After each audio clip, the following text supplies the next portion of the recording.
dear human, dear soul. I welcome you to my podcast series, Messages from Beyond.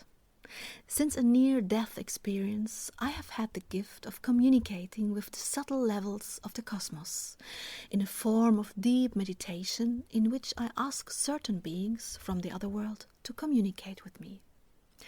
As one of the first contacts to the afterlife, my old friend and teacher, friend of the Indians, showed himself to me. And it is now a great pleasure for me to introduce you to the conversations here as a supplement to the books. Please excuse me if the terms and our articulations are not perfect. Our mother tongue is German, but we try to translate it to the best of our ability. Thank you for understanding. Please let us know what you would like to teach us about infinite expansion. The infinite connection to the cosmos extends everywhere and to every space. If you understand that infinity is the principle of the cosmos, you will be richly rewarded with serenity and peace, as well as energy and love. Dear friend of the Indians, but infinity, as far as I understand it, isn't something that you are immediately able to consciously perceive. Is that right? Right. Please describe me the path a soul must walk in order to receive this state of mind, this perception that you mentioned as a reward. The soul creates its own individual path, always in connection with the infinity of the source. On this path, it will go into different types of bodies and into other forms without a body. But it is not our aim to describe this today. As the soul and its intention travels onwards, it also begins to experience the perception of constriction. Every time it enters a body, and every time it enters a new form, it will also enter such a constriction. This experience teaches the soul that its development cannot be experienced in a state of limitlessness, but only in a state of confinement. Dear friend of the Indians, it begs the question why this is so. This is very easy, dear. The form that confines us shows us how free we really are. Still, the souls experience constriction on this path, and through that they learn. How does this continue? What does a typical journey of the soul look like? What phases, or levels are we looking at with regard to this constriction and limitlessness? During this process, the soul learns how important this freedom really is. Depending on the readiness to live this freedom, the souls begin to rediscover that limitless expansions is their ultimate goal. They do this through the instrument of constriction. I understand. You spoke of readiness. What does this readiness depend on? Are there phases that a soul goes through? I would imagine that a soul that incarnates for the first time is less ready to seek infinity than a soul that has had made many incarnations. Is there any type of measurement for this? This is difficult to describe because the experience of the individual soul and its experience of abundance are as manifold as the flowers of your world. So when the choice, the intention of I want now to experience infinity again begins to form, the soul begins to herald the start of the experience that serve to bring this consciousness back. Exactly. That is what happens. You consciously and willingly embark on the path of recognition of infinity, which is everlasting even though the forms are not infinite. The forms of the world in which you exist may curb your energy, but they do not take away infinity from you. Please tell me more about infinite expansion. What happens when a human being wants to live the awareness of expansion into infinite freedom? What happens during his life, and what happens when he dies, when he leaves the body? This is a very complex question, but I will try to answer it as best I can. The person who decides to re-experience infinity embarks on the path of the wise and changes his perception away from constricted, limited, deprived forms to awareness of the unlimited connection and of the infinite variations of form in the cosmos. Such a path requires a lot of concentration because the forms of constriction that surround you are manifold and very distracting. But once the soul has realized that, it will embark on the path of concentration. This path will provide it with many experiences of amplitude and expansion, even within the framework of our constricted forms.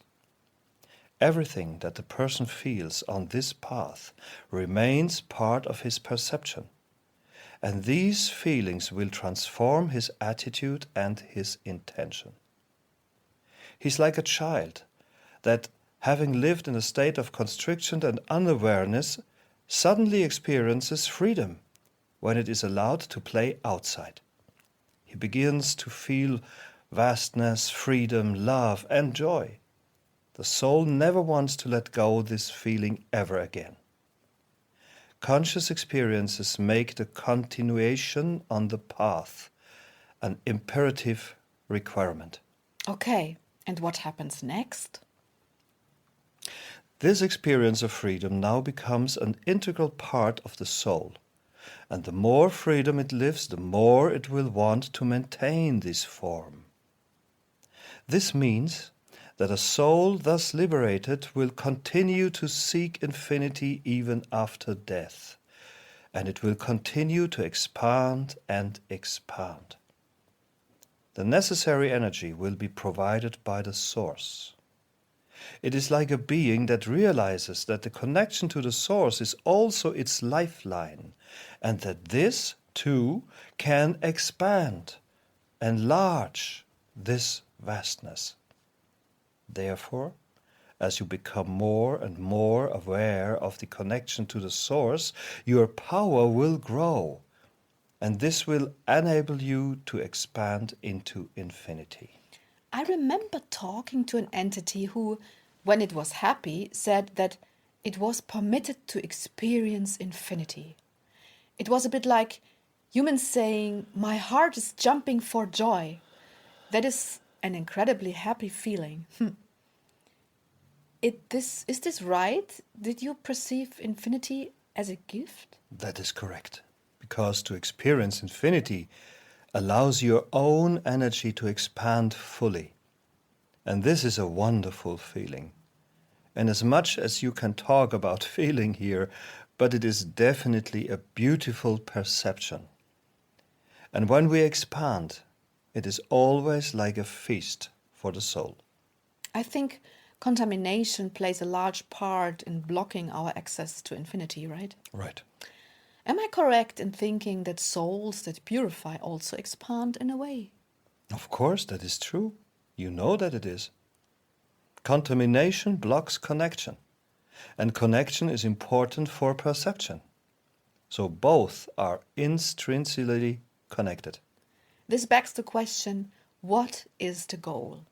When a soul experiences infinity and expands further and further and further and further, is there ever an end to this experience? That is a very intelligent question, Sylvia. A soul can experience expansion as long as it is permitted. As always, permission is direct and manifold. The permission is the key to experiencing expansion. In this light, you do not just require the intention of the soul itself to expand, but also the permission of the cosmos to experience this expansion. Okay, but what does this depend on? It depends on a whole number of different components that are connected to merit and deeds that you have already performed. The cosmos requires that the souls strike a balance between mental and physical expansion in an energetic sense. Imagine something like a system that has become blind unto itself. What do you mean by that? The cosmos does not need the free will and the intention of the soul in order to make expansion possible. It needs actions, acts of expansion, acts of liberation. These in return resonate and communicate with all the other energies, and as a result of this, the cosmos allows individual expansion. So you want to point out that the system is so complex that it does not only depend on free will, but that you have to affirm it through your action. Because only this action elicits the resonance, which in turn become part of the cosmos, which in turn allows, or actually only then allows, this expansion as a result of these actions. Goodness, this is really rather complex. That is what I have just said. But you are beginning to be able to put this complexity into comprehensible form. I'm very happy about this. Because on the one hand, it is really complex. Yet on the other hand, it is not incomprehensible. Yes, that's right. But what do you mean by the blindness of the cosmos? That the cosmos is only able to perceive action? That is exactly what I mean. Wow. So when a soul embarks on this path and wants to expand, what advice would you like to give to it in order to help it create exactly this balance between the intention and the energy to undertake this development on the one hand, and on the other hand to do the right deed in order to solicit this permission? You can help the people to embark on this journey by giving them this information here. For on the one hand, it will make it comprehensible. And on the other hand, it will touch their soul. Thank you. Please give them a hint about how to strike this balance. It is not so hard to strike this balance. You have to seek a connection that formulates a goal that you want to obtain. A goal that is not a goal of the ego, but connected with all beings of the cosmos. This all-encompassing goal will be like a spear that you throw, which is attached to a connecting line that will mark the path that you have to walk. It's very important to formulate this goal very consciously. You must not begin this journey with egoistical wishes, not even secretly egoistical wishes. It has to be in a loving spirit of wishing to serve and help. You connect your material wishes with the spiritual impulses of your soul, and these remain on earth eternally in order to help people live on this planet in this your time, even long after yourselves have passed on. You should choose such a goal, to work and help and love without demanding anything in return.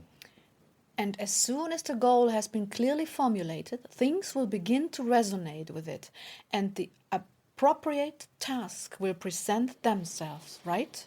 Right. Okay, understand. Intent is the beginning. Love is the path. Energy is the reward. And eternity is the joy of the soul. Wow. Dear friend of the Indians, when I asked whether there is an end to expansion, you said that you cannot easily answer this because of the concept of permission. We have sorted this out now, but what happens when a being has managed to create this balance to expand, has obtained permission to expand and to create and so on? What is the ultimate goal?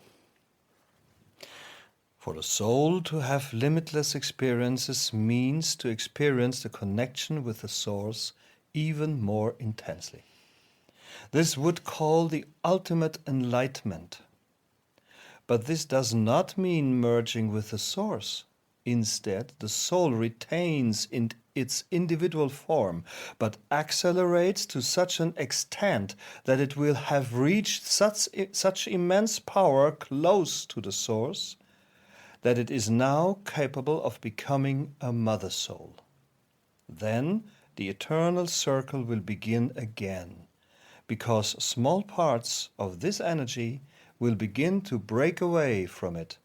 That is the ultimate goal. But that means that all souls who have successfully walked this path will become mother souls, and that there will be more and more and more mother souls? Yes, that is what it means. Because the cosmos is limitless. The multitude of souls is also limitless. Therefore, please do not ask from the framework of your human limitations. You understand what you are capable of understanding, but you do not understand the cosmos. So there is no higher step to take for a soul than to become a mother soul, right? Right. So all souls who expand ultimately become a mother soul. Yes. The soul that has embarked on the path of experiencing this expansion is itself part of a mother soul. So what happens when a soul becomes as powerful as its mother soul? You name a very unique connection. Because what ultimately happens is that the mother soul of this soul is now allowed to share in the experience of the new mother soul's energy, and hence to become a kind of sister soul. And this is because you cannot separate this connection, right? Exactly. And what does it mean? I mean, does this have any advantages or disadvantages when they are sister souls? It does not have any advantages or disadvantages. It is what it is. Okay. I thought that perhaps this connection would encourage or cause certain things when two mother souls are connected so strongly together. No. It does not do this because every mother soul is an independent system which continues to exist as such. Is it possible that a mother soul merge with the source? Is this even possible? No. Why not?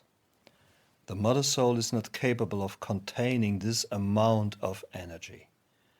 The source is more than you can even imagine.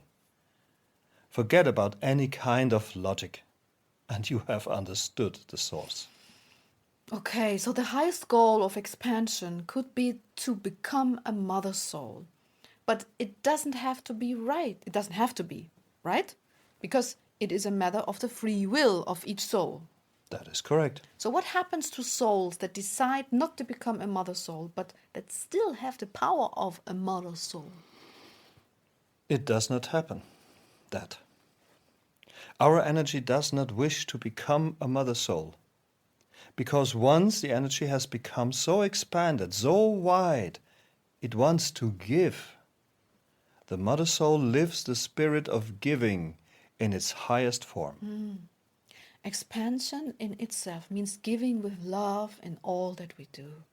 And therefore the quintessential form is the mother soul, which, of course, only wants to give, right? Right. Did I forget something? No. Would you like to say anything else about this subject? That you have a wonderful chance to use your life and your actions in order to expand your soul so that you can delve into a wonderful, liberated feeling that allows you to fly on, to love on, without fear or sorrow. Your life task is most of all to recognize infinity, to live in freedom, and to accept all the forms on your planet. And most importantly, to also recognize the tools they present you with. The life task of your soul is to walk through all of this and, like actors in, as you call it, a play, to live and give only love. That way you will divest yourselves of old mistakes and others of their limitations. This is the path of the pilgrim. What do you mean this is the path of the pilgrim? The path of the soul unfolds like the path of a pilgrim who walks without haste, without attachment, but approaches all the people who meet, help, or even love him with nothing but love. He helps wherever he finds suffering, and he rejoices where there is joy. He brings positivity where there is negativity. Where powerlessness resigns, he walks on. This form is the best description of what I mean because it frequently is the biggest mistake of your life to hold on to an old form that constricts you. No contamination which you can remove at every moment and every day anew, but holding on to old forms that constrict you are the end of freedom for your soul. Okay, understood. Thank you very much. Love. Thank you, Sylvia.